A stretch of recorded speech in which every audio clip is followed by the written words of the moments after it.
Hello. Okay. Well, it's nice to meet everyone. My name is Po-Shen, and I'd just like to make sure that this is working. But that's okay because we can use this to also test the new chat relay. It's not new, but it's the chat relay system that we use to welcome you to this Math Kangaroo live solve. If you're in the Zoom, please try sending a message to the user called Chat Relay, and you might just see it appear on your screen. If it doesn't, we're going to fix it. So there's a user called Chat Relay inside the Zoom. Yes, it does work. Hello, very nice to meet you. And that's what I want to tell you. In today's, yes, this is much better. So in today's live solve, we hope that you are as alive as the two wonderful people who are streaming today. I actually won't be teaching this particular class. Actually, if you can see, it's bright day outside.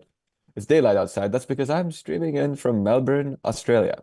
I happen to be on a world tour speaking about mathematics, AI, what to do with the future, and well, that world tour has taken me down under to Australia.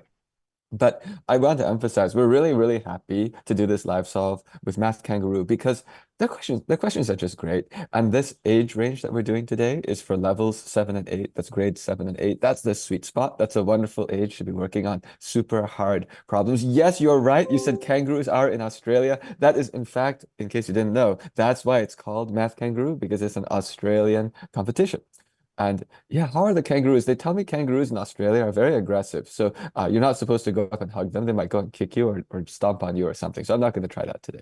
But in any case, yeah, this is great. So we're actually doing a Math Kangaroo live solve, and I'm saying hello from the kangaroo land. Now, today's live solve, we have two incredible co-hosts. They're gonna introduce each other, Alan and Eli. But what I want to emphasize is you're going to see that they'll be discussing this. They actually haven't solved these questions before, and that's on purpose. It's so that you can see how experts like them go and figure out how to box with these questions. But with that, I'm going to turn it over to Alan and Eli. Go for it, guys. Yeah. Okay. Thank you, Professor Lowe. So, like you said, we definitely have not solved any of these questions before, um, except for one of them. So, I'm just gonna start off introducing Eli here. So, give me a second. So, Eli has qualified for AIME 3 times, or AIME. I don't like it doesn't matter what way you call it. And he's also a USA Mathematical Talent Search perfect scorer. He loves pure mathematics, especially number theory, and is taking graduate level math courses at the University of Connecticut. He also runs a number theory enrichment program for students at his high school. So basically, he teaches them a lot of insanely smart math stuff that I will never understand. In addition to mathematics, Eli also loves music. He is an avid percussionist and has won many national and international competitions playing marimba. I have no idea what that is. Eli's hobbies include Rubik's cubing, playing ping pong, tap dancing, and playing chess. So that's Eli. So Thank you. Eli, yeah. Yeah, thank you so much, Alan, for that awesome introduction. So I think I might as well introduce you now. So Alan Yuan is a 2022 MathCans Nationals winner, a 2023 MOP qualifier, Math Olympiad program qualifier, and a 2024 International Math Olympiad Team Selection Test qualifier. And also, besides math, he's an aspiring forward in soccer. So really awesome stuff from Alan as well. And just by the way, a marimba is kind of like a piano, but made out of woods, and I guess a little bit larger than a piano, but has fewer octaves because the keys are much larger. See if I can get a picture up here for you. I don't know, maybe.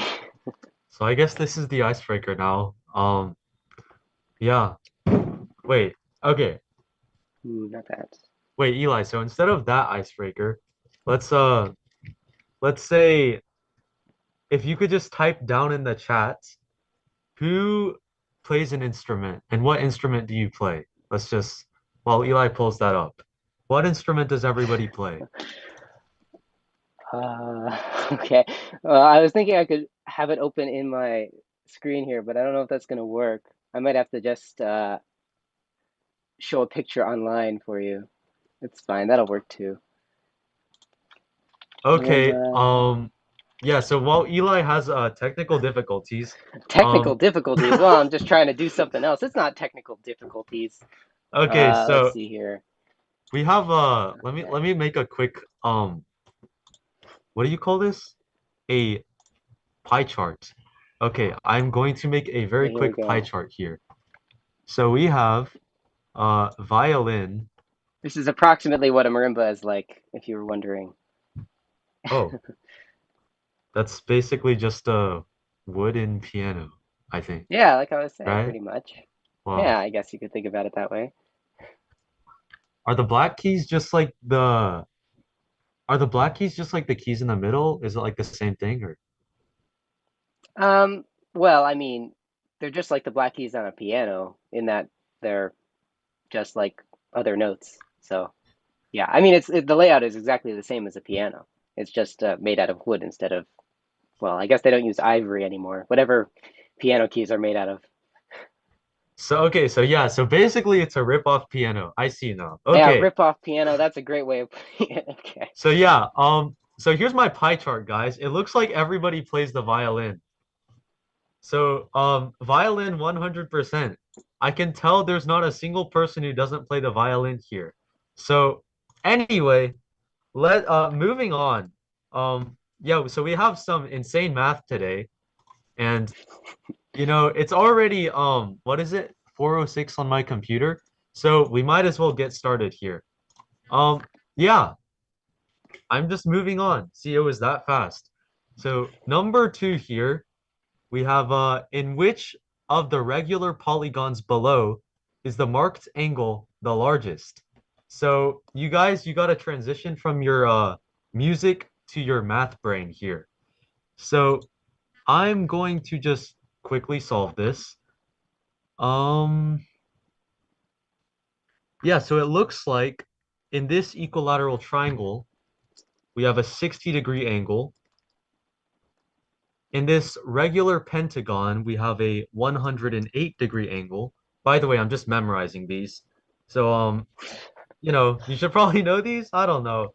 But like, let's not worry about that. In a square 90-degree angle, you guys all know that. This is also a pentagon, so like 108. And then finally, a hexagon is 120. So I think the answer is A. So let's see. Yeah, everybody says A, so that's good. Is it A? What the heck? Oh, it's A. Okay, so number 2. I got it. Let's go. Now Okay, it's I Eli's mean, turn. you really didn't have to memorize every single angle. You could have just known, like, okay, it's going to be the largest angle with the largest number of sides, right? Because then the external angle is going to be the smallest because you have to split this 360 between more sides. I guess memorizing these angles is useful. I don't know. I mean, I know I'm up to 10, okay? Don't like You you're know, up hurting to my 10? self-esteem. Like a nonagon? What's the angle in a Yeah. nine-sided Yeah, it's polygon? 140. It's 140. You Exactly know what I'm saying? 140? Yeah. Really? So, Okay, that's you interesting. know. Actually, that makes sense. But okay, next question. Um, let's see if I can do this here. Okay, question number 4 says, which of these fractions has the largest value? This is pretty straightforward. All we need to do is find whatever one has the largest value on top, and then the smallest value on the bottom. So, yeah, it's pretty clear to see here. The largest value we can get on the top is 8 plus 5, and the smallest value you can get is 3, so it should just be A. I mean, if you look at all of the other options, they have something either smaller on top or larger on the bottom. So I think it's just A. So let's see if that is correct. It is. Cool. Okay, that was fast. So, what we're gonna do is just keep alternating, and as you can see, both me and Eli have solved one question each. So, we're just gonna see if I can keep up the streak, you know? Um, Wait. Oh, okay, so my face is up here now. Oh, Eli's face is also up here. Well, okay. We could Okay. have it like where just one face is up at a time. I kind of like it with both faces though. We could do it either way. Yeah, I mean, can everybody see my screen clearly? Because I don't They know. should be able to. Yep. Well, okay. Okay. We can actually change the spotlight manually every time. Some people are Yeah, saying yes, I'm some not people are sure. saying no. Hmm. Interesting. Um, Okay, I'll remove spotlight for myself. Bye. okay. So, number 6, moving on. Let me just read it out real quick. There are 4 teams in a soccer tournament. Okay, that's interesting. each team plays each of the other teams exactly once. In each match, the winner receives 3 points and the loser receives 0 points. In the case of a tie, both teams receive 1 point. After all the matches have been played, which of the following total number of points is it impossible for any team to have received? Okay, so the options are 4, 5, 6, 7, and 8. Um, let's see.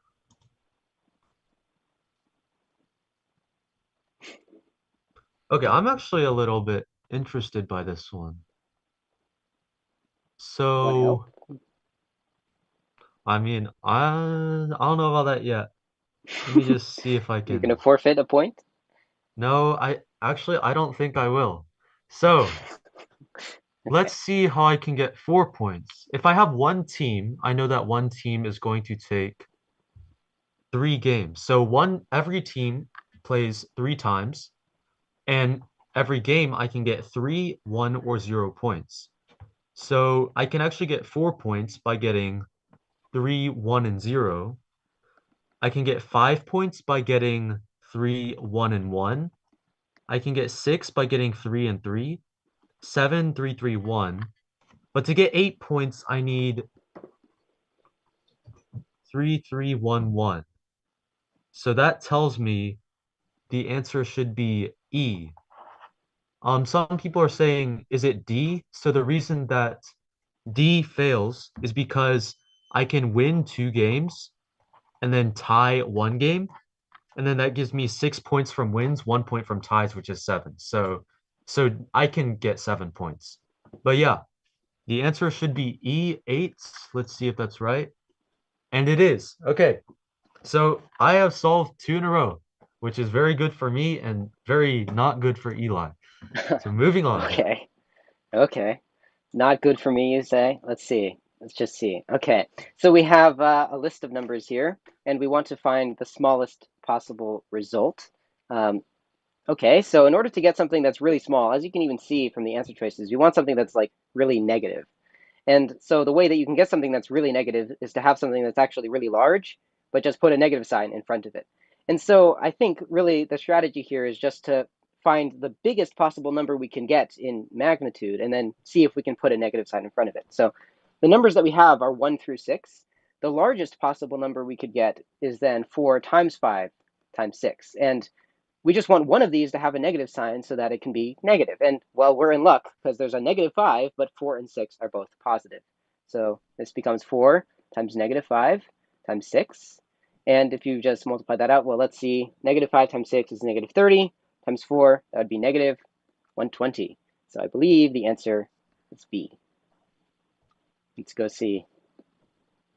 It is. Wow. Okay, cool. Back to you, Alan. Okay, so it is my turn again. Let's look at number 10. And this looks like a puzzle, I think. So a number is written in each cell of a 3 by 3 square. Unfortunately, the numbers are not visible. However, the sum of the numbers in each row and the sum of the numbers in 2 of the columns are all known, as shown by the arrows in the diagram. What is the sum of the numbers in the third column? Okay, so at first thought, there's like 9 different numbers, and I don't know any of them. So I would think they look kind of hard, or it looks kind of hard. But I actually know a trick to solve this, so I'm just going to get straight to it. So the sum of all the numbers, I'm just going to say A, B, C, D, E, F, G, H, I. I know that the sum of all of these is equal to 24 plus 26 plus 40 because it's just the sum of all the rows. But I also know that it's the sum of all the columns, which is 27 plus 20 plus this missing number here. So basically, the sum of all the rows is equal to the sum of all the columns because both of those sums are equal to just the sum of all the numbers in the grid. And so that means the answer should be, if I cancel this out, I have a 3. If I do this, I have a 6. So this is 46, and this is x plus 3, which gives me an answer of 43, or B. So I think the answer is B. Um, yeah, so kind of a clever problem. Let's see if it's right. And it is. Okay, so 43 is B. I have gotten 3 questions in a row. Okay, Eli, your turn. Okay, here we go. Now it is question 12. Here we are. Some words again. Okay, so Anna wants to walk 5 kilometers on average each day in March at bedtime. So I assume that means after she's already walked on March 16th, she realized that she walked 95 kilometers so far. What distance does she need to walk on average for the remaining days of the months to achieve her target? Okay, so March 16th, that's 16 days. So like March 1st all the way up to 16. And then the remaining days are 17th. And I'm pretty sure March has the 31st. I hope that's not right, but I mean, hope that's not wrong. I believe there is. So let's Yeah. see. There's how many numbers are here? Well, it would be 31 minus 17 plus 1, which is, I believe, 15. So there's 15 days left. Okay, so in total, it needs to be 5 kilometers on average. So that means 5 has to equal 95 plus whatever, however far she walks the remaining days. I'll call that x over 31, right? Because 31 total days in March.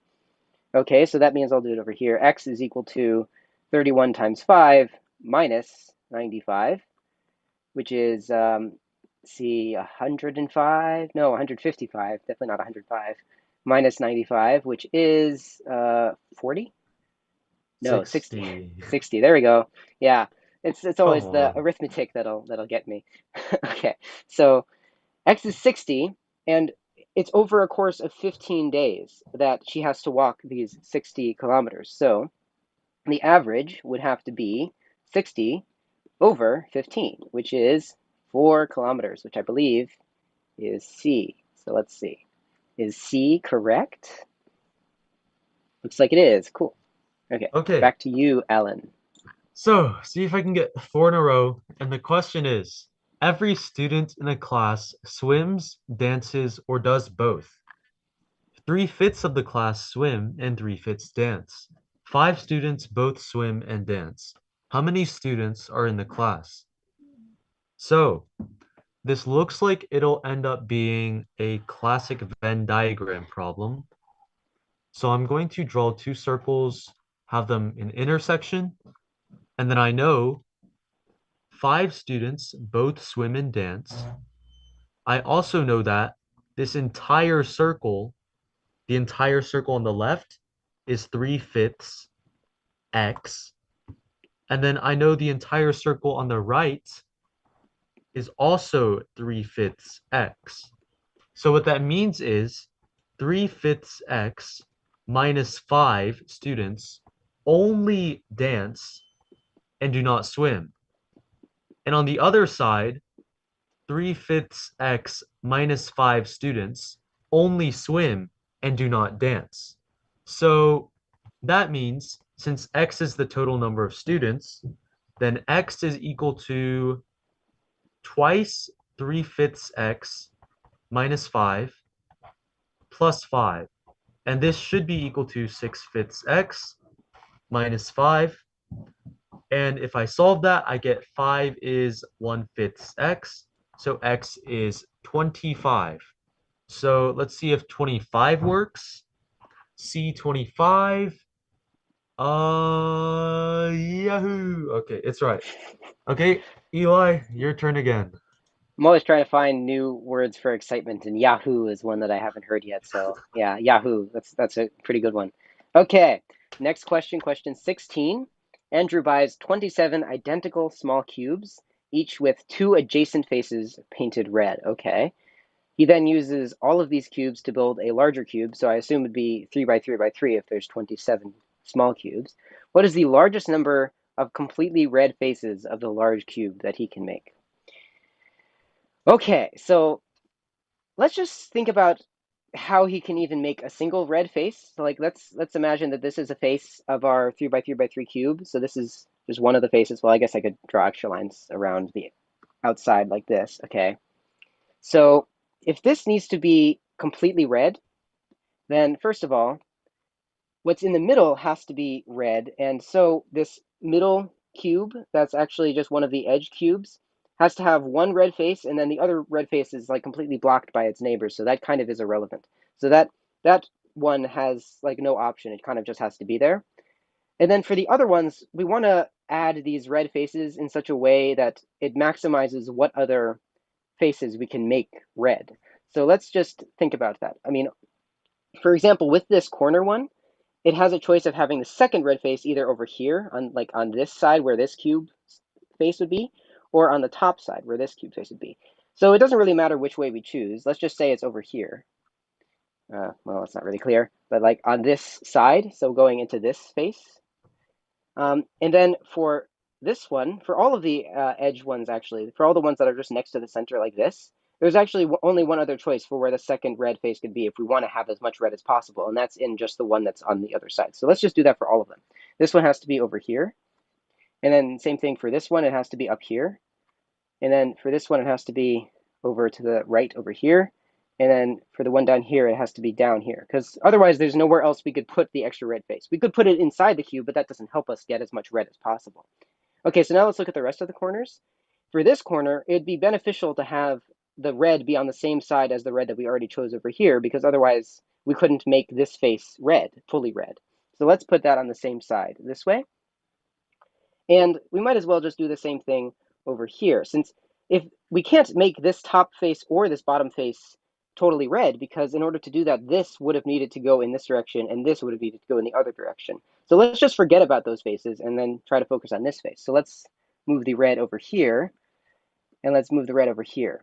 Okay, so that was a lot of work, but I think we see that we could definitely make this face red and this face red, but this face and this face can never be red. And so now all we have to do is go on to the other side. Once we make these two faces red, then the back side we could also make red, doing the exact same thing that we did here. We could just finish making this side red and then make sure that the ones on the edge of this side go into the next side being red. And same thing with this one, and then fill out the red the rest of the way. But we can't make the top or the bottom face be red. And so I think that means that we can get this ring of red around the middle, but the top and bottom face can't be red. And so if all of that is correct, then I believe there should be 4 faces that we can make totally red, because we can't get that top and bottom, but we can get everything else to like align around this ring. So yeah, that was kind of complicated and you needed to visualize it, but I believe that 4, which is C, is correct. So let's see if I am right. I am. Okay. Oh, okay. My turn now. Let's see what this is. Oh, it's kind of short. Okay. Werner's salary is 20% of his boss's salary. By what percentage should Werner's salary increase to become equal to his boss's salary? So we can see that if his boss makes $100 a year, so he's basically broke, and Werner makes $20 a year, then Werner's salary needs to increase by $80. So he needs to increase by $80. And he has $20 right now. So that is a increase of 4, or in percentage terms, an increase of 400%. And this makes sense, right? Because his salary has to increase by 4 times what it is right now. So it's like huge. So 400%, which should be D. So that was kind of an easy one for like the middle part, but like whatever. Yeah, I got You're something that right? was so much harder, I think, but Yeah. okay. Yeah, okay. So it's right. Moving on. Yeah, I just got some slack, but like, Okay, so we've been totally correct so far. Let's see if we can keep it going. Okay, so Aisha, I don't even know how to pronounce the names in the problem, has a strip of paper with the numbers 1, 2, 3, 4, and 5 written on 5 cells like this. Okay, so then there's like cuts that are made between these things. Well, not really cuts, but folds, and then she folds these strips so that they overlap to form layers, so kind of like compressing this down. And of these configurations, we have to figure out which ones are not possible to obtain. Okay. So we see that all of them start with 3, so maybe let's just start there. And maybe let's just try to figure out, like, going through these one by one, if it's possible to achieve that. And I don't even know what I can draw to show this because it's kind of like a visual thing, and I don't have a three-dimensional canvas here. So I'm just going to use my hands. Okay, to get 3, 5, 4, 2, 1, I would need to fold this 4, 5 over and put it in front of the 3. I think that would be fine. So then I'd have 5, 4. So I'm just like folding the 4 into the, folding the 5 into the 4 and then folding it back into the 3. So then I'd have 3, 5, 4. And then 2, 1, I can fold this 2 over the 3 that I've already folded. And then that would give me 2, 1 once I fold the 1 back. So that should give me 3, 5, 4, 2, 1, which means that's not the answer because we are able to obtain it. Okay, maybe you can visualize that. I don't know. It's kind of weird. Next is 3, 4, 5, 2, 1. Okay, to get 3, 4, 5, all I need to do is like have the 3, then fold over the 4, and then fold over the 5. And then, okay, then I need 1, 2, which means I would need to fold the 1 over the 2, and then fold that over the 3, 4, 5 that I already have. But I think that's possible, right? So then that would be not B either. Okay, 3, 2, 1, 4, 5. Let's see. To do that, I need to fold over the 2 over the 3, and then I need to fold the 1 back over. So that's fine. I can get 3, 2, 1. And then that's already like compressed into something, and then I can just bring the 4 and the 5 back over. So that's fine too. I don't think the answer is C. Okay, D. 3, 1, 2, 4, 5. Okay, so 3, 1, 2. I can do that by folding over the 1. So that's right next to the 2, and then folding that over into the 3. So that would give me 3, 1, 2. And that's compressed on itself, so then we can bring the 4 over and the 5 over, so we can do D as well. That makes me think the answer is E, but let's just see if we can figure out why it's not like possible to do it. I think the chat is agreeing with me that it's E. Winston's very, very enthusiastic about that E there.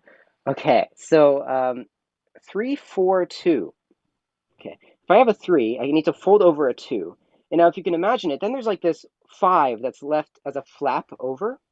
If I tried to fold this 2 into the 3, 4 that's already there, that would necessarily fold over this 5 so that it comes before the 2, which means I think that you can't ever get that 5 to come after this 2. It would always have to be before. If I have this 3, 4, it's like folded over, then I have this 5 that's actually out here, then I have this 2 that I'm trying to fold over. It's actually going to push this 5 back, and the 2 is going to come in front. I have no idea if you can actually understand that that's what's happening with my hands right now, but it's something like that. So I think that means that 3, 4, 2 is not possible. It would have to be 3, 4, 5, 2 or something. So I think the answer is E. I feel like I'm getting the harder ones here, just saying. Let's see. Am I correct? I am. Okay. Yeah. So I just wanted to comment on like why A, B, C, D actually work there. Um, so if you look at A, B, C, and D, it looks like the blocks of 4, 5, and 1, 2 are always together. And that's basically just because if you look at the top here, they're always connected, and so you can never like disconnect them, if that makes sense. But yeah, that's kind of cool actually. So now question 22. Let's see what is going on here. The question is, I'm not gonna pronounce that. So a girl, I think, took a square piece of paper and folded two of its sides to the diagonal, as shown, to obtain a quadrilateral. What is the size of the largest angle of the quadrilateral? So what I see here is, it looks like there was a fold line here, and there was a fold line here, and this top triangle here was basically folded down to be right here. So this triangle went to this triangle, and then the same thing happened here. This triangle went to this triangle. So it looks like that's what happened here. So if I quickly erase those scribbles that I just drew, um, yeah, so what you'll notice is this angle here, it splits this larger angle in half. So basically, I have two congruent triangles here. I have triangle A, triangle B, and the midline is splitting this top angle in half. And so what that means is if I call both the angles x, then 2x is equal to the total angle, which is 45. And so that means the half angle is just 45 over 2, or 22.5. And I can do the same thing on this top part here. And so you'll notice this is 22.5 as well. So this angle here has two 22.5s. And so it must be equal to 45 degrees. Now, this bottom angle is just 90 degrees. And I'm looking for the size of the largest angle of the quadrilateral. So I can call this x, and I can call this angle x. And now I know 360 is equal to 135 plus 2x. And so x is equal to, what is this, 225? And that gives me an answer of 112.5. So I think the answer here should be A. Um, yeah, is that right? Let's see. And the answer is A. Okay, cool. Looks good to me. I think that was Whew. pretty difficult, so maybe you've Yeah, I redeemed don't yourself know. in terms of problem difficulty. Yeah, that seemed kind of hard. Yeah, I don't know if I would have immediately seen like that whole reflecting thing. I might have tried it with like side lengths or something first, but that was like really elegant. I like that. Okay. Yeah. Next question, question 24 here. Maybe they're getting harder now, I don't know. In the finals of the dancing competition, each of the three members of the jury gives the five competitors 0, 1, 2, 3, 4, well, or 4 points. No two competitors can get the same mark from any individual judge, so I think these are the judges, and they can't give the same number, so like it has to be the numbers 0, 1, 2, 3, or 4, and they can't repeat across these rows, kind of like Sudoku or something. Okay, so Adam knows all the sums of the marks. So these are the sums down here, and a few single marks like those are here. How many points did Adam get from Judge 3? Okay, I think this is kind of just like a fill in the grid thing. So Berta had a sum of 5, and she had 0 and 2 for the first two judges. So that means this one obviously has to be 3 because it has to sum to 5. Okay, let's see what else is there. This was a sum of 3. The only way that you can get a sum of 3 is 1 plus 2, right? Because you already have a 0 here. Well, could you get 3 and another 0? I don't feel like that's allowed. Well, I'm actually not sure. Because do the judges give distinct marks to each person? No, it's just that they can't give the same marks to each of the people. So it could have 2 zeros. So I guess this doesn't have to be 1 and 2. It could be 3 and 0. That foils my plans a little bit. Let's look at a meal then. And the only way to get 11, this I know, because 3 fours would be 12. So the only way to get 11 is 4 and 4 and 3, right?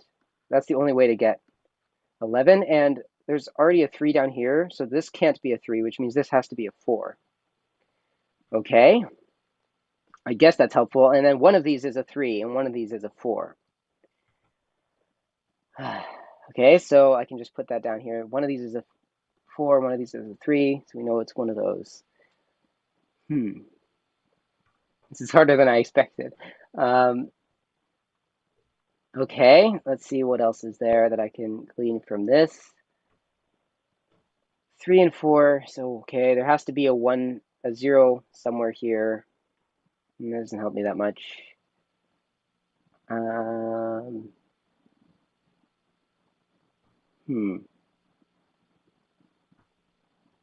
no, I can't lose points to Alan. Let's see. So across both of these, there's no 4 or a 3. I guess it could be 3, 4 here though.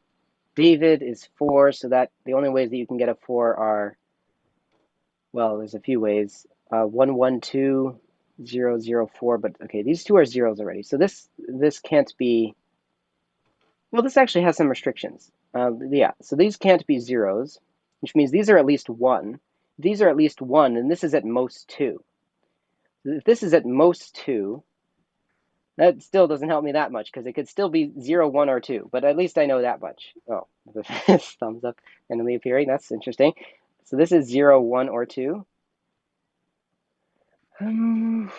Okay.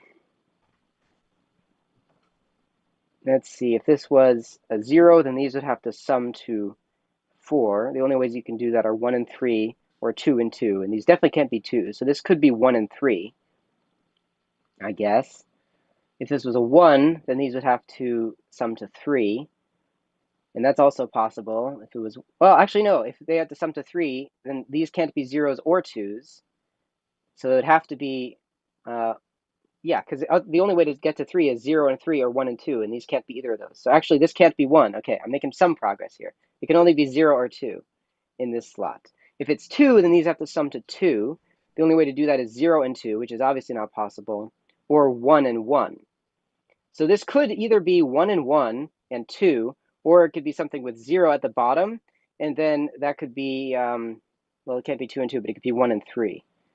So this is either 1 and 1 or 1 and 3 in some order. Okay, so that, I guess that's progress. Okay. I don't even know how to notate that because there's so many things going on. Okay, maybe let's go back to Clara here. It could be 1 and 2 or 2 and 1, right? Or it could be 0 and 3. That was the thing. Okay. This could either be 1 and 1. Okay. This is 0. If this is 0 and this is Uh-oh. 3. What? You thinking I'm not going to get this one? No, I can't let that happen. I can't let this happen. I think you're struggling. No, no. No one says that. I don't know what you're saying. Okay. I'm seeing some ideas in the chat here. I'm gonna try to see if the chat can give me hints here. So it can't be 2 and 1 for Clara because Adam already has a 2 for Judge 1. No, but the thing is it could be 1 and 2. So it could be 1 and 2 like this. So that's the thing. Have you already solved it, Alan? Did you already figure it all out? I'm sure you did. No, actually, I haven't. Okay. Okay, then well, maybe it'll be a race then. You can see who can get the answer first. No, I think Okay. just an idea. You could try doing casework. Just plug in. Yeah, I was Like you only thinking of have that two because cases. then I could end up getting something that doesn't make any sense, and then I'd have to go all the way back. So that'd be kind of Yeah. annoying.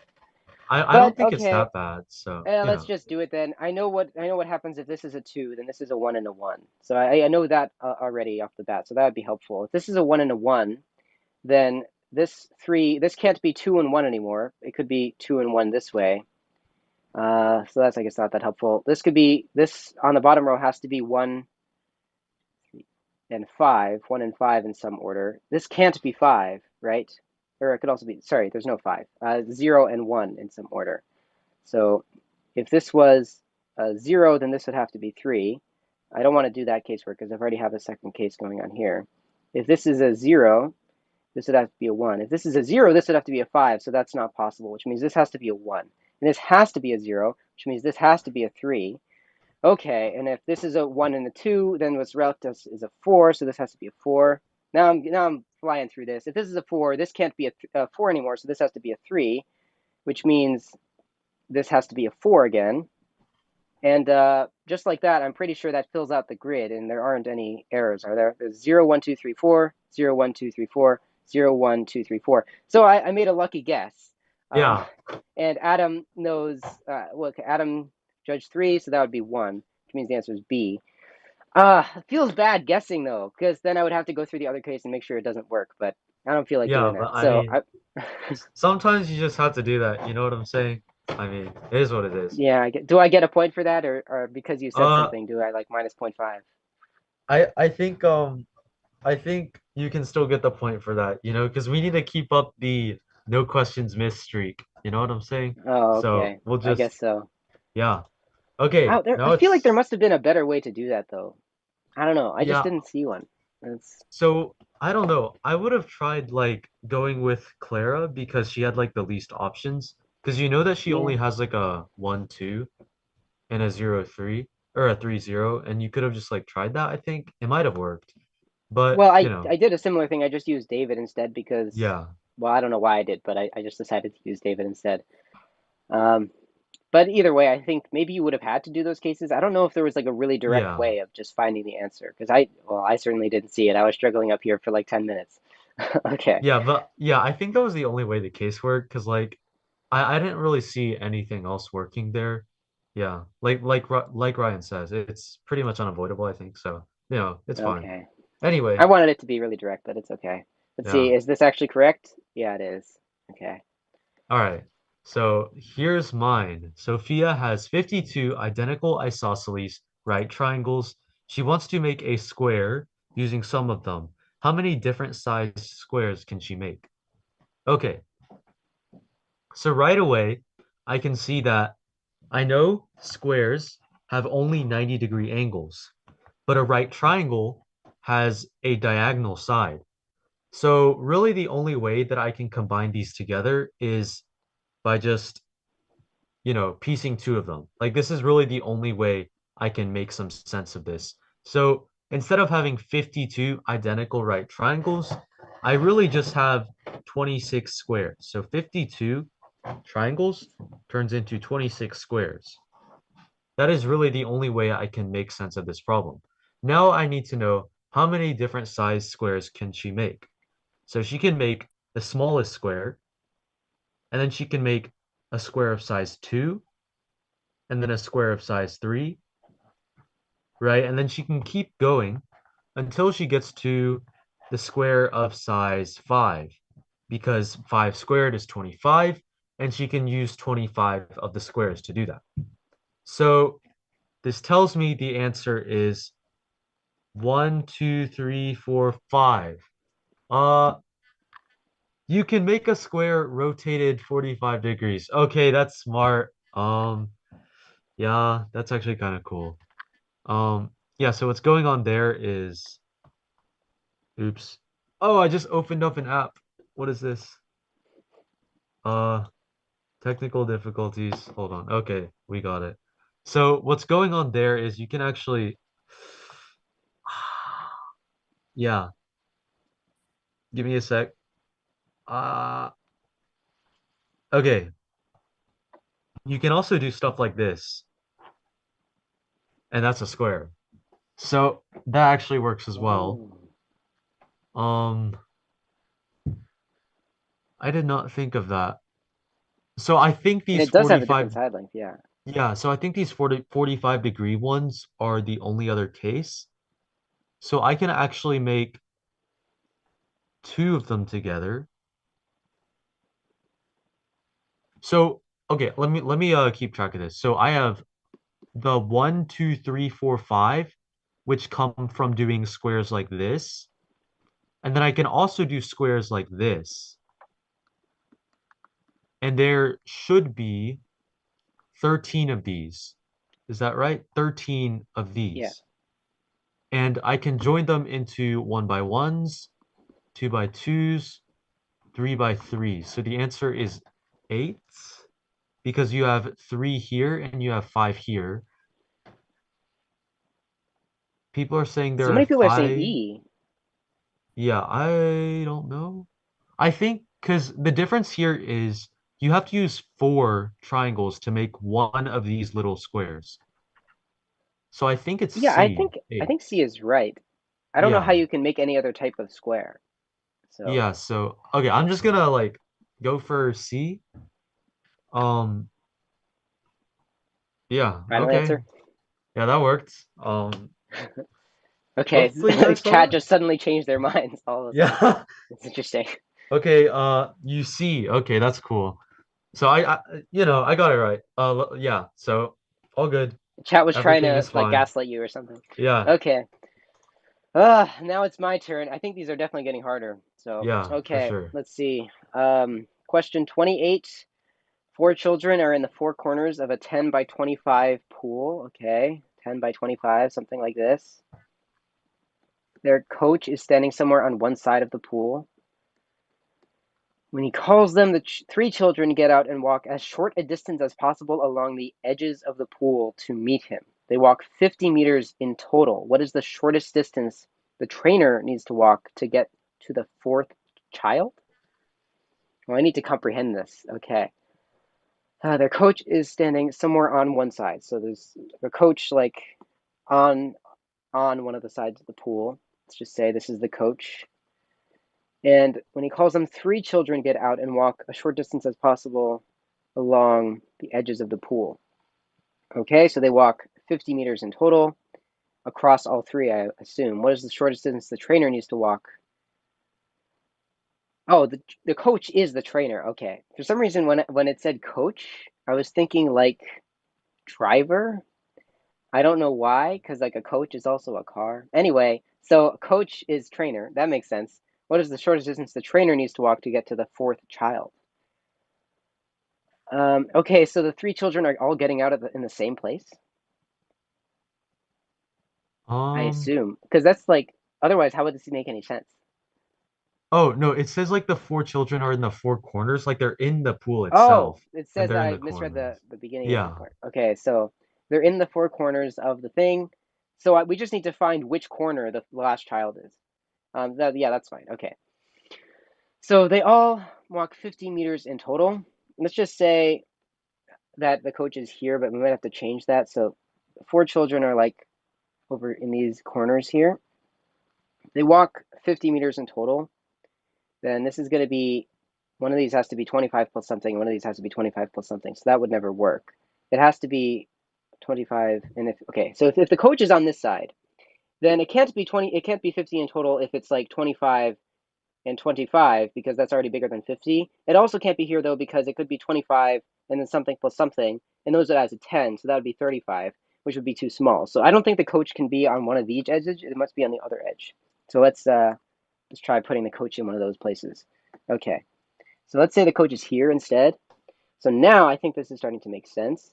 Um, this child could walk here plus here, and then these two children could walk together to make the 25. So then that just means that this has to be 25, which is fine. So that means that this has to be 15. So I believe this distance has to be 15 for this to be 10 plus 15. So now we just see that the other person is here, and now this is 10 on this side. So this is 10 plus 10, which is 20. That was a not terrible one. I got D. Let's see if it's right. It is cool. Okay. Okay. And number 30. Let's see if we can wrap this up with a 100% success rate. Uh, Last question. The statements below give clues to the identity of a four-digit number. Two digits are correct, but in the wrong places. One digit is correct and in the right place. Two digits are correct, with one of them being in the right place and one of them in the wrong place. One digit is correct, but in the wrong place. None of the digits are correct. So this is basically just Wordle, but with numbers, I guess. Well, So I'm kind of, gonna yeah. start with the last one. Yeah. So the last one tells me none of the digits are correct. So I know 7, 6, 4, and 2 are not in the number. So when it tells me that digits are correct, I'm just gonna run through and eliminate every time I see 7, 6, 4, and 2. And that already tells me a lot of information actually. If I go down here to the fourth one digit is correct, but in the wrong place. So I know that there's a 1 in the number. It's just not in the fourth slot. If I go to the top, two digits are correct, but in the wrong places. So I know that 1 and 3 are in the right places, or bleh, they exist in the number. They're just not in these places. So 1 is in first or third slot because I know it is not in the second or the fourth. Now let's look at the second and third clues. They say one digit is correct and in the right place. So either 9 or 8, and then two digits are correct, with one of them being in the right place and the other in the wrong place. So, okay, so here's what I'm gonna do. Let's say that 8 is the correct digit here. Going with Then, casework. yeah, casework. So we're going to say, suppose that 8 is the correct digit. So 8 exists in the number. I also know there are 2 digits somewhere in this third clue. Well, that gives me 5 different digits. I have 1, 3, 8, 5, and 0. That doesn't work. So basically what I'm saying is, oh, no, that's bad. You What forgot to I'm make it saying is, unerasable. yeah. So if 8 is the correct digit in the second clue, because I have 2 more digits to add in, that would give me 5 digits in the number. So that doesn't work. So that means 9 is the correct digit here, and it's in the right place. What that also means is 9 is the correct digit here, but it's in the wrong place. And then one of these digits is in the right place. I know it's not the 5, so it has to be the 0. And so that means I have 9, 0, and then the 1 and the 3. The 1 has to be in the third place, and the 3 is in the last place. So it's 9013. C is the answer 3. It is. Okay. And that concludes it. There's only 37 slides, and that was slide 37. So very cool. We're 9 minutes ahead of the schedule, and we got every single question correct. Yeah, there was So some hiccups in there, but yeah, some we got hiccups. through them. We got through them. Yeah, Maybe mainly on my end, but that's okay. it's okay. Oh, but yeah, So that what was do we actually do like, now? yeah, what do we do now? We just talk. Yeah, we just talk now, I Find think. another icebreaker to do. I don't know. But yeah. So yeah, that concludes it. I don't know if there's any final comments to be made, but if you'd like to leave now, you can leave now. Ryan, we will not be proving the Riemann hypothesis. That's not happening. Maybe tomorrow we'll do that. Trust. Um, Uh-huh. yeah. Eli, do you have any final thoughts? No, not really. I thought this was fun. The problems here are pretty good. I think we were able to get through them pretty well. Some of them might have confused us a little bit, but we got through them. 100% win rate, I think. So Yeah. hope everyone enjoyed viewing, and you can go back to your regular lives and keep on doing math in other contexts, I think. All right. Goodbye, everyone. Bye.